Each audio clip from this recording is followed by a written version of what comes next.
We'll turn to 2 Kings chapter 7. All guest speakers, everybody does this.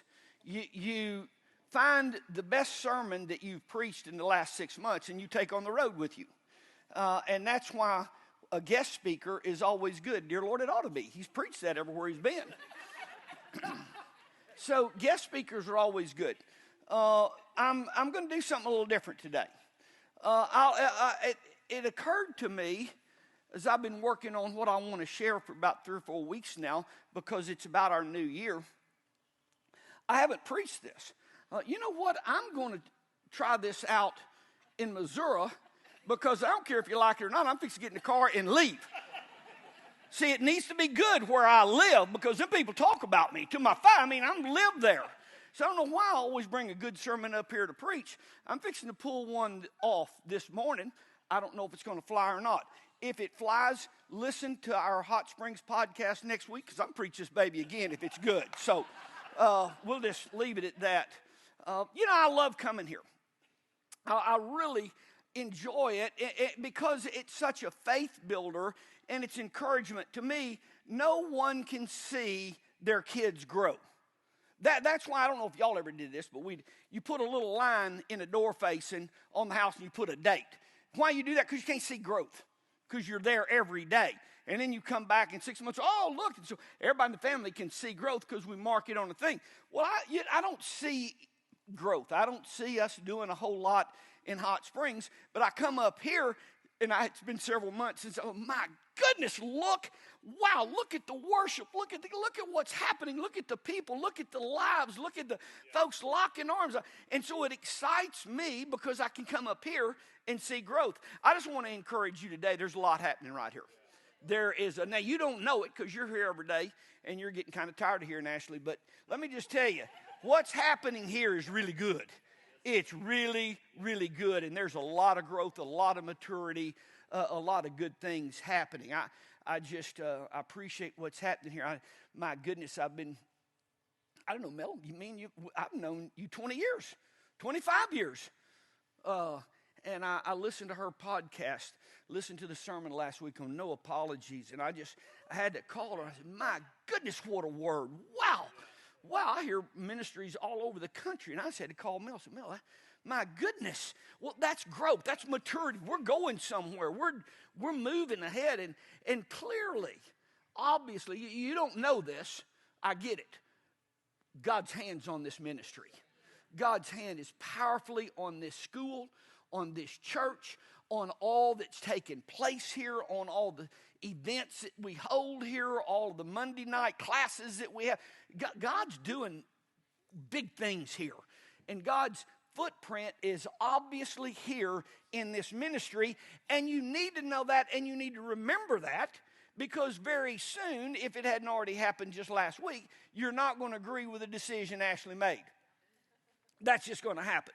Melanie's going to handle your little your little sweetheart at school. And she's going to handle it all wrong. She just screwed the whole thing up. It was just awful.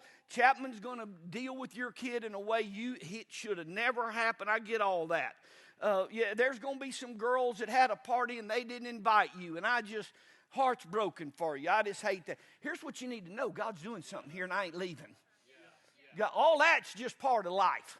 You're not liking this and your feelings getting hurt here, and all that's part of life. You need to know God's doing something here, and here's where I'm plugged in. Here's where I'm feeding myself. Here's where we're growing, and come what may, I'm going to be here. I'm going to be involved in this. We'll turn to 2 Kings chapter 7. This year we're talking about the God kind of life.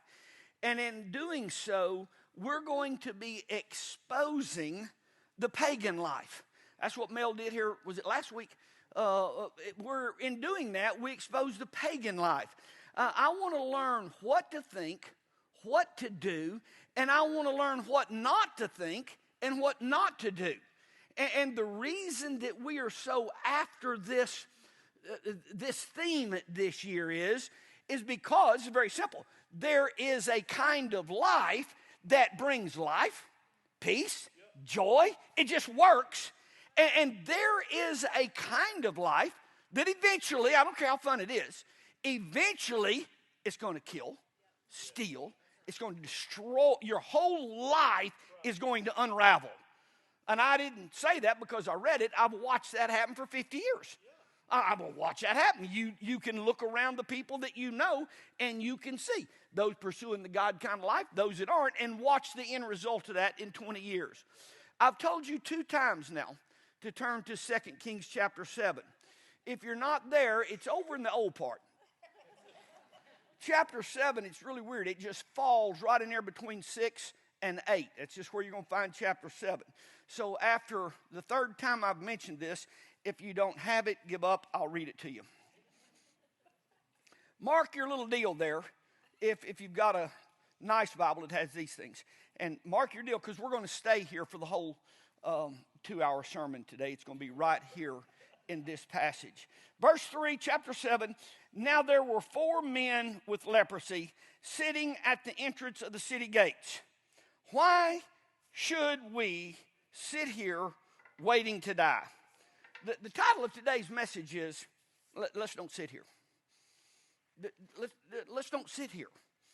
Let's don't just sit here and wait. I mean, here we are. We're just sitting here waiting for some time in the future for us to finally die. Let's don't do that. Verse 3. There were 4 men with leprosy sitting at the entrance of the city gates. Why should we sit here waiting to die? We'll starve if we stay here. But with the famine in the city, we're going to starve if we go back there. So we might as well go out and surrender to the Armenian army. If they let us live, so much better. If they kill us, we're going to die anyway. So at twilight, they set out for the camp of the Armenians. But when they came to the edge of the camp, no one was there. For the Lord had caused the Armenian army to hear the clatter of speeding chariots and galloping horses and sounds of a great army approaching. The king of Israel has hired the Hittites and the Egyptians to attack us, they cried to one another. So they panicked, and they ran into the night, abandoning their tents, horses, donkeys, everything else, as they fled for their lives. When the 4 lepers come sauntering in to camp, they just went to one tent after another, eating and drinking, and carried off silver and gold and clothing and hid it. And finally they said to each other, well, hold on, this isn't right. This is a day of good news, and we aren't sharing it with anyone. If we wait until morning, some calamity is going to certainly fall on us. Come on, let's go back and tell the people at the palace. So they went back to the city. They told the gatekeepers what had happened. We went out to the Armenian camp. They said no one was there. The horses, the donkeys tethered, and the tents were in order, but there wasn't a single person around. The gatekeeper shouted the good news to people in the palace. There's been 2 jillion sermons preached on this passage, very familiar passage, but it so lines up. There's so many lessons here for us to see about the vision and the direction of our church for this year. The lepers lived outside the city. It's the only way they ate. The city dumped scraps out there, but the famine had gotten so bad that there weren't being any scraps left to dump. The question that I want to start out with today is, what condition could you possibly have today that's keeping you from life and life more abundant? What condition is going to keep you from experiencing the God kind of life that we're after this year? What condition could you possibly have that's eventually going to kill, steal, and destroy you? See, the mentality of one being stolen from, the mentality of one having life pulled away from them, is that I have no power to do anything about this. See, I can't do anything about this. Here is my lot in life. Here's where I am. I can do nothing about my situation. That is the mindset of somebody who's unhappy. That's the mindset of somebody who's depressed. That's the mindset of somebody who's outside the city. Outside the city, you're outside of where everybody's having fun. You're outside of where everybody's enjoying life. You're outside looking in. And the mindset 100% of the time of that person is, woe is me. Someone do something for me. And they sit right here. The title of today is, don't sit right here. Don't sit right there. And it's sad because many live their entire life sitting Right there. And you are outside where it's happening. And you're just sitting there. What condition could you have that's keeping you on the outside looking in? Are you shy? This could be happening right here. Right here. I mean, everybody's in here. We're all having a great time. And all have good friends in here and hugging. And everybody's kissing, shaking hands. And, it's just great. And you're outside. You're clearly outside. Are you shy? Are you insecure? Or do you not have any social skills and you don't know how to get involved with other people? Maybe it's your past. Maybe the hurts, the pains, the wounds of your past. Maybe you're 50 years old today and it's something that happened to you when you were 7 and 9 and 11. Your past causes you to withdraw because you just can't afford for anybody to know about what you've been through or what's happened to you. See, you hear all the fun. You see all the people having a great life, but you're outside the great life. You're outside the God kind of life. You're really going nowhere. You're not doing much. The fact is, you're just kind of waiting to die. And that's sad when you're 18. That's really sad when you're 18 years old. And you're just here, and it looks like from all of the nothing you're doing is you just waiting to die. You could be in this room today. You could be in a CMA classroom in the morning. You could be right here in part of a great school. Everybody loves this school. Everybody's having a great time. Everybody thanks God for this school, but you're just there. See, you're just outside. You got to be careful about this thinking that look what was done to me. Look what I've been through. Look, you got to be careful about that because it'll steal life from you. These 4 lepers sat there every single day. Sat there every day. Now, I mean, they were living there. This wasn't just 5 minutes ago. They were living there. They had obviously developed the mindset. They've obviously locked in on, here's my situation, poor me, somebody feed me, somebody meet my needs, somebody make me happy. See, the question I have today is, at what point in your life do you say, why am I just sitting here waiting to die? Why am I sitting here? I see this watching basketball all the time. With the way TV is today, that's just about all Terry and I watch every single night is a basketball game. And you watch it every night in college basketball. You watch it tomorrow night in our basketball game right here. It'll happen right here in this court. You watch it. The referee will make a bad call. I mean, it's bad. The referee will make a wrong call. And that so gets in the player's head, look what was done to me. I was fouled, and you watch your body language. So what do? They run down to the other end and foul somebody and get their 4th foul. See, so what do? They're so mad, they throw 4 bricks in a row up. They can't hit the backboard anymore. Foul. And see, no doubt it was a wrong call. I get it. I saw the replay. The guy fouled the heck out of you. Nobody blew the whistle. But you still got a game to win. And that bad call has got to go out of your mind instantly, and you've got to go back down here and play defense. Because, see, regardless of the bonehead referee, you still got a game to win. He's not going to have a loss on his record. You're going to have a loss on your record. There's no doubt about it. You got a wrong call. That life did you wrong. I'm crying for you. I just hate it for you. Such a sad story. And we'll just circle our chairs up and we go all around the room and, that's terrible. Okay, what terrible happened to you? I mean, everybody's got a sad story. We can just all go tell them. Or you can say, a bad call in life is not going to stop me from being happy. Because a bad call can't stop you from being happy. See, you are a good shooter.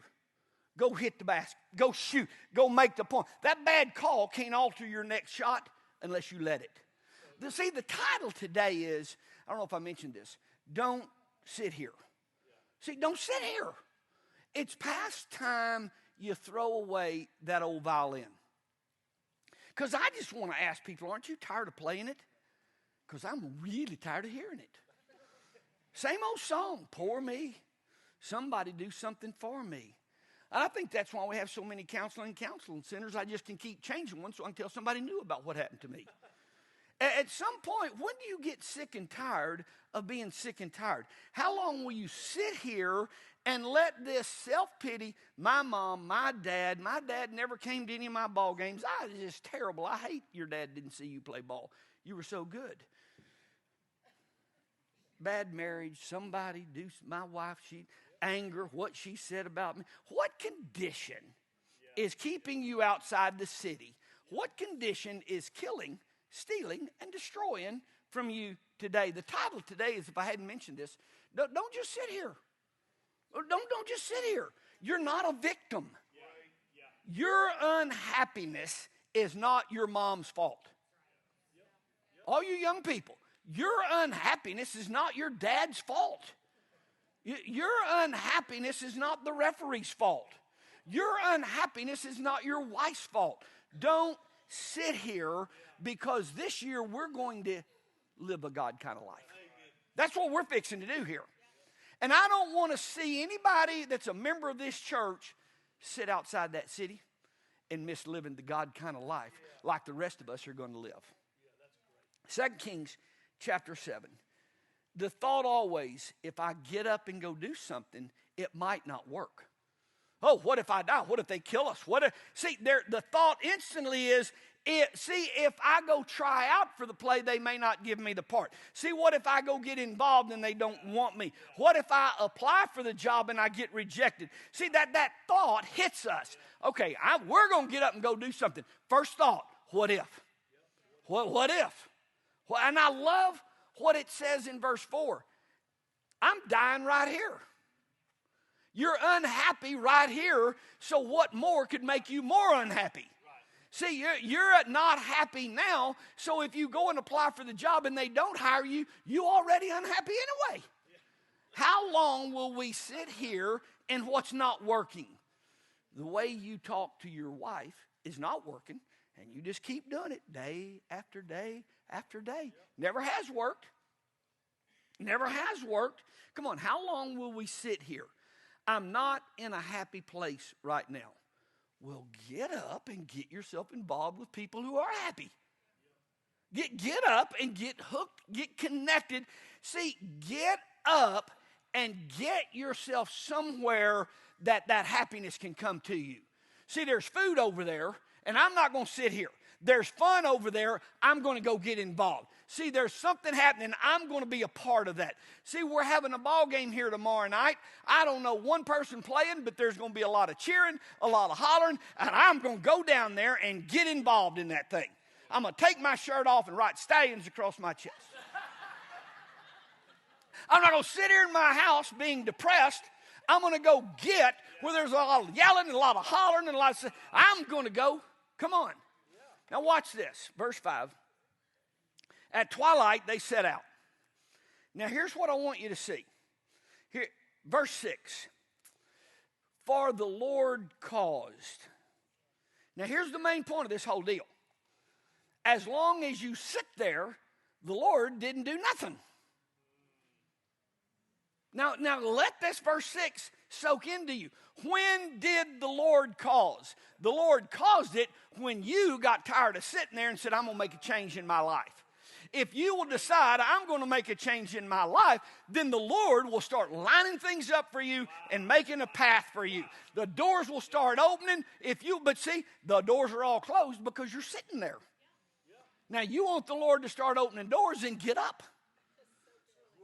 This just can't happen for Christian Ministries Church members this year. You're going to have to shake off your lot in life. See, my granddad was broke. My dad's broke. Everybody's broke in our family. I'll be broke. See, everybody's unhappy. We got alcoholics in my family. I guess I should be one too. Come on, shake off your lot in life. I'm changing the way I think. Right here, right now, I'm not going to sit here in this depression. I'm changing the way. See, I'm not sitting here till I die. I'm going to begin with what I can do, and when you do, the Lord calls things to happen in your life. Quit sitting there waiting on God to bring you the God kind of life. It ain't coming. You're going to miss the God kind of life. You're missing it.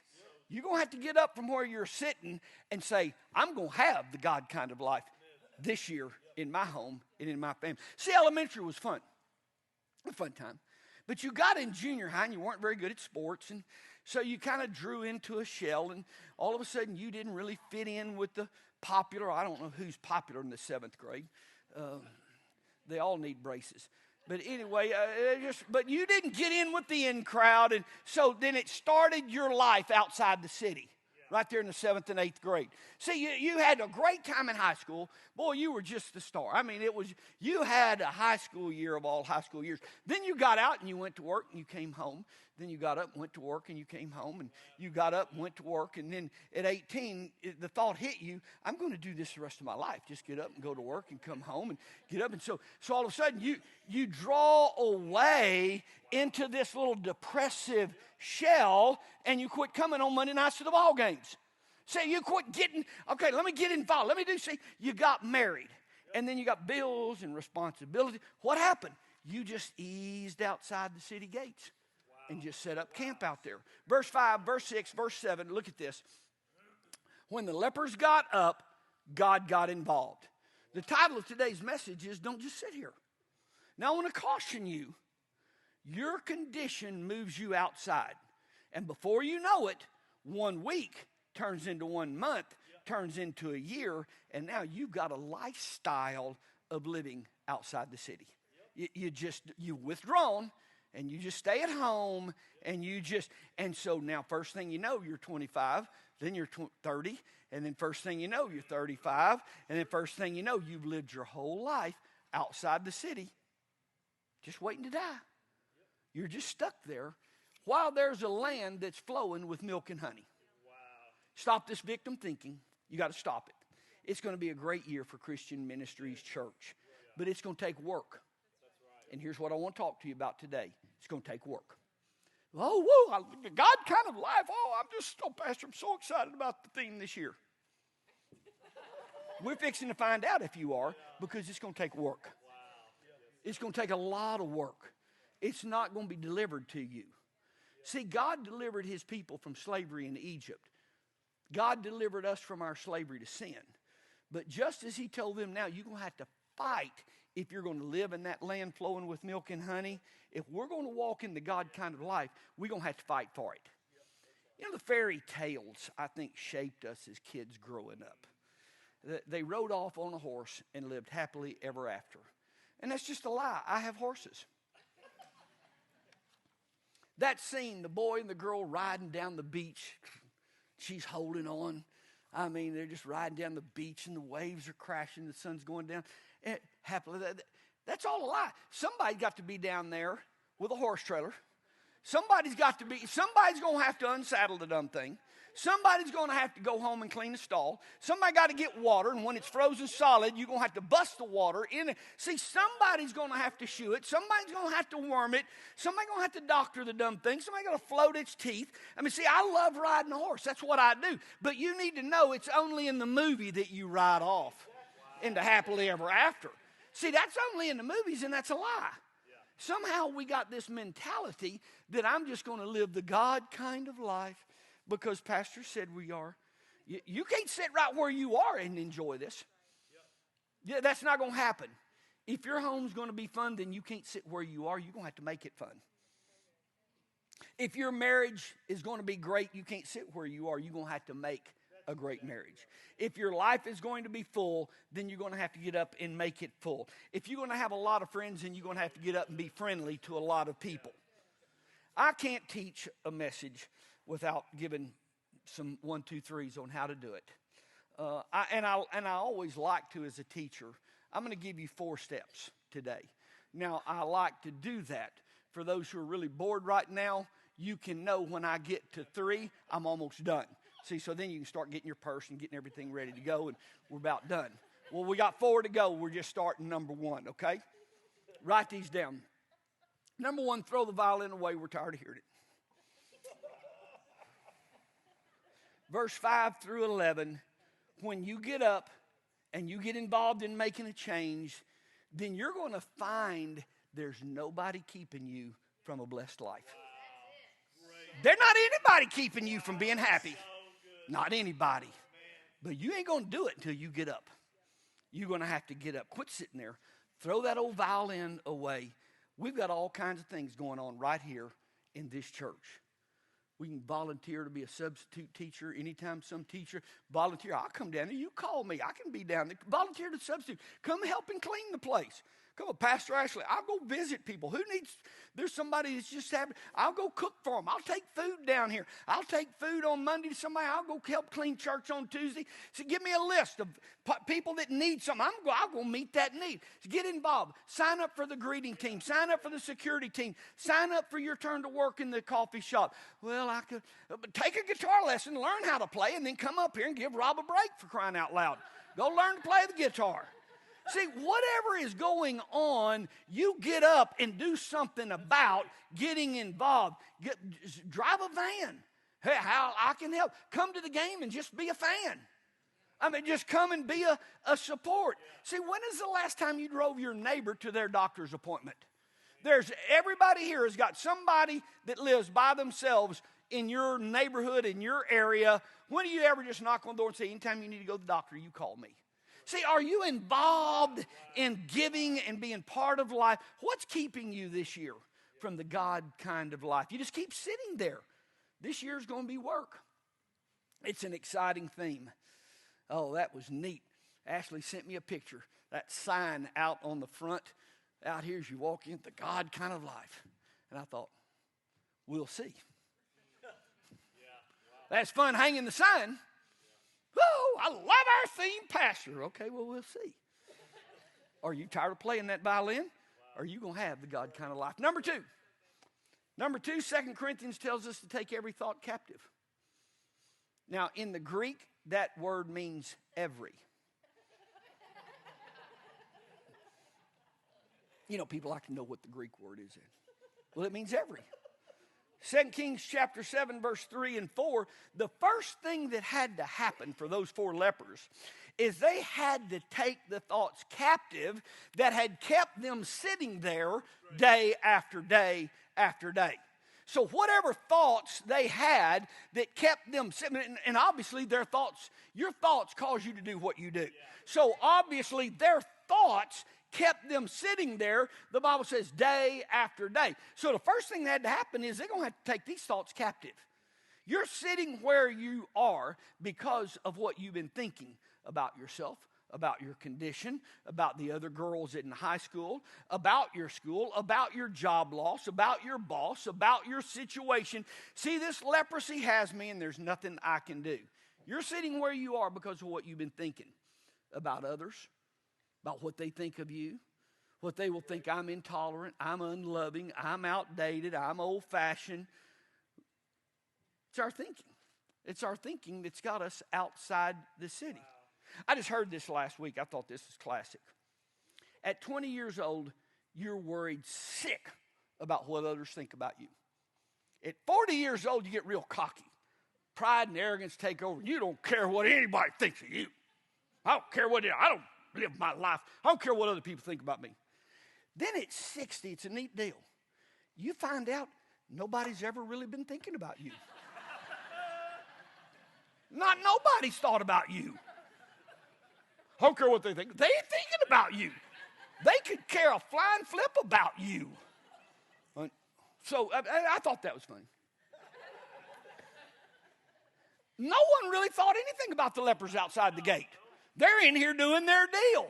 Well, they think, well, they won't, well, they... But ain't nobody even thinking about you. You're outside the gate. We're done messing with you. Just sit over and pout. Say, well, you're withdrawn. You're outside the gate. What are they thinking about? But we ain't. Not at all. Come on, take your thoughts captive. I'm refusing to think a thought that keeps me unhappy.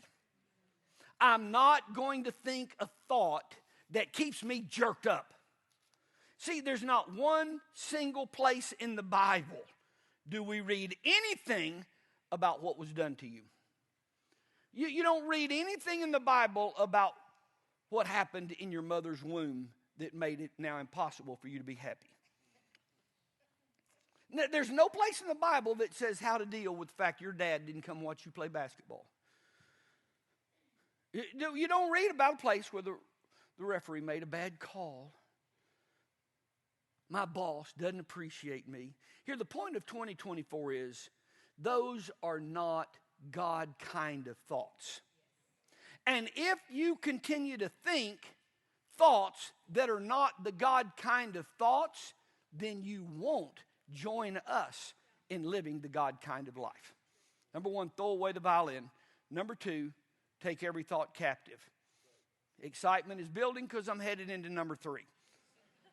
Matthew 12:44, Luke 11:25. Jesus warns us about sweeping the house clean. Y'all know the story. Now, we talk about a whole lot about taking those thoughts captive. You got to take those thoughts captive. I want to warn you about taking your thoughts captive and stopping there.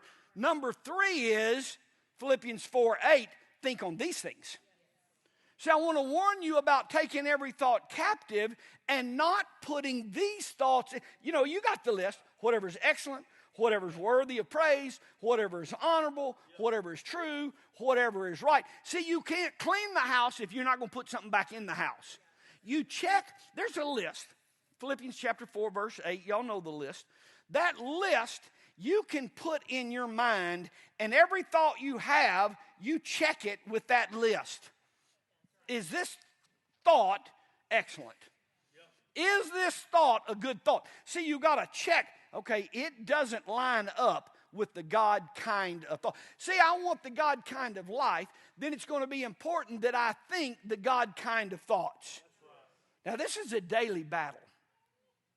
Is what I'm thinking right now, lovely, is it worthy of praise? All day long, second by second. It's a battle all day long. That car just cuts you off. All of a sudden, you start honking the horns, giving sign language.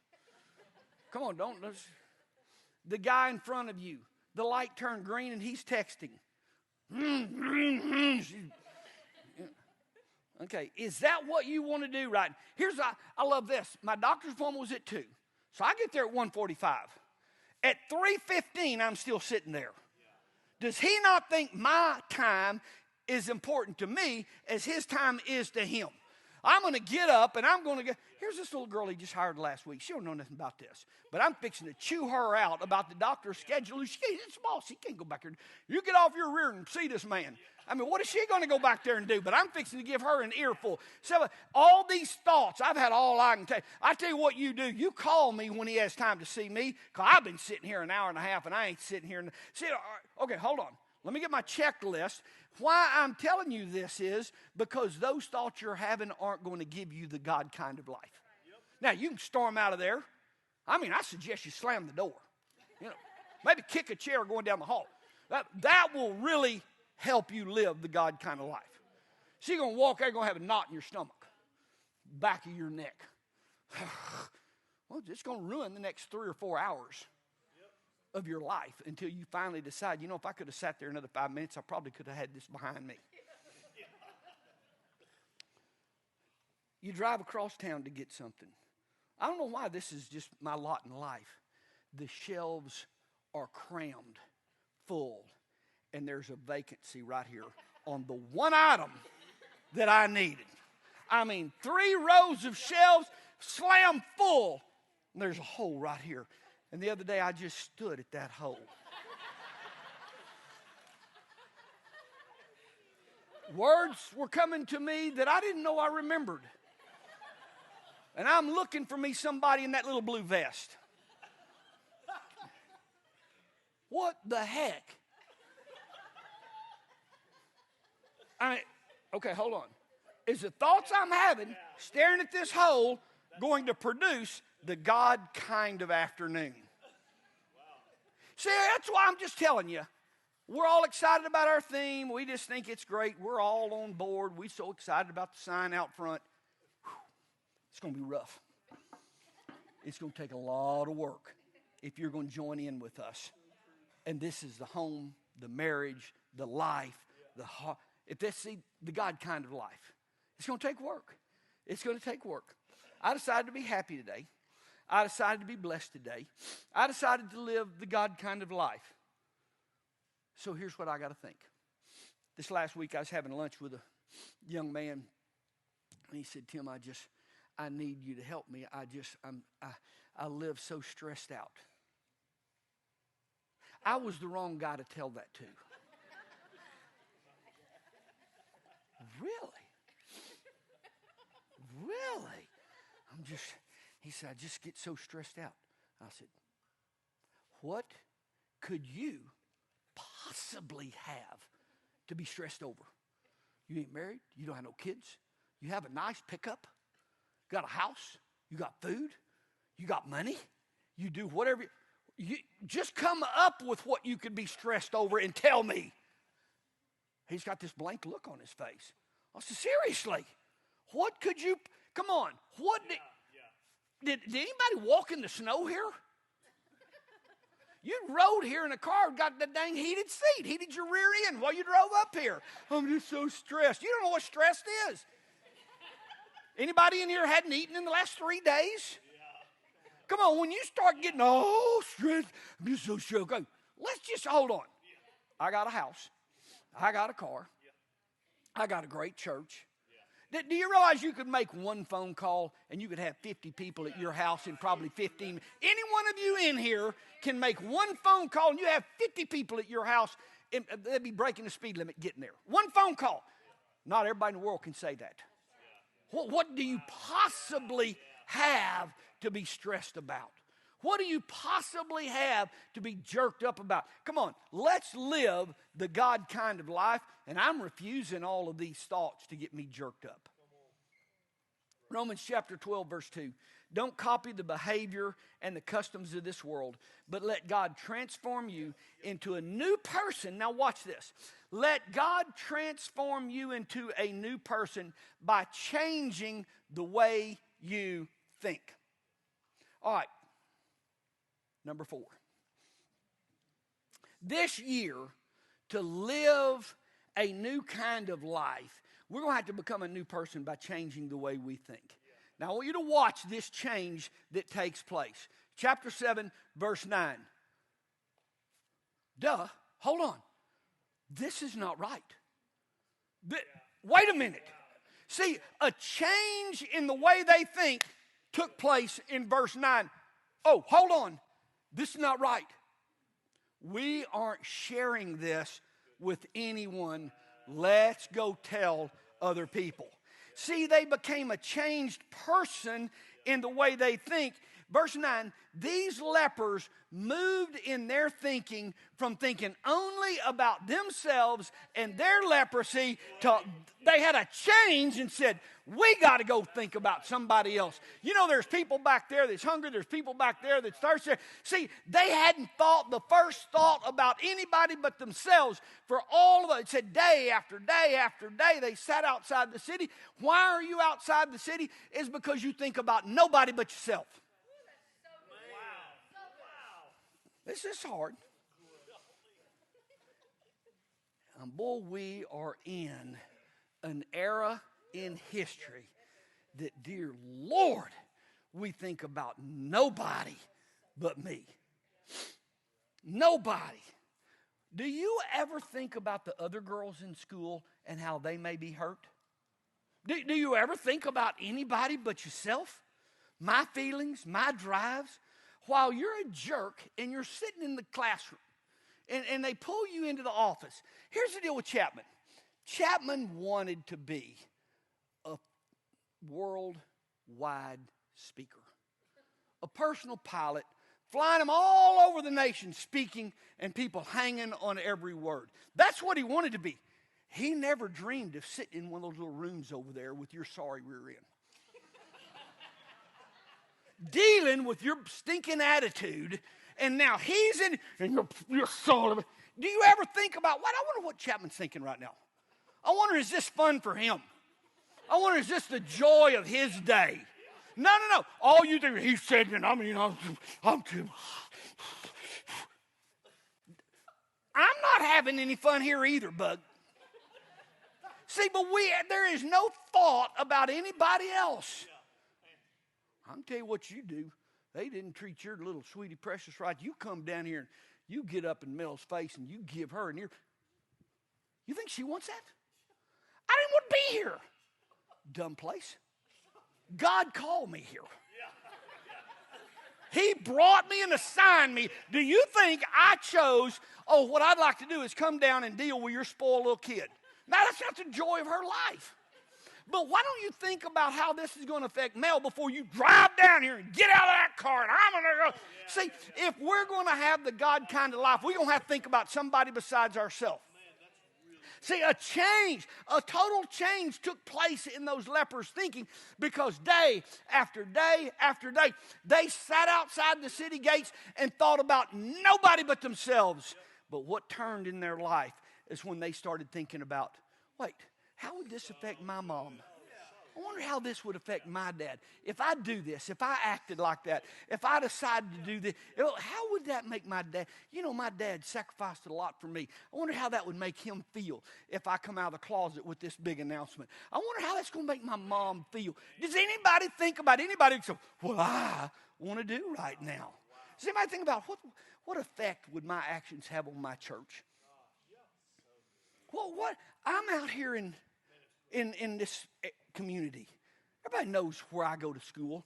How would this affect a school that a lot of people are sacrificing their time, their effort, their money to provide an alternative for our community? Now, I wonder how my actions are going to play out and affect my. See, verse 9, you got to see this.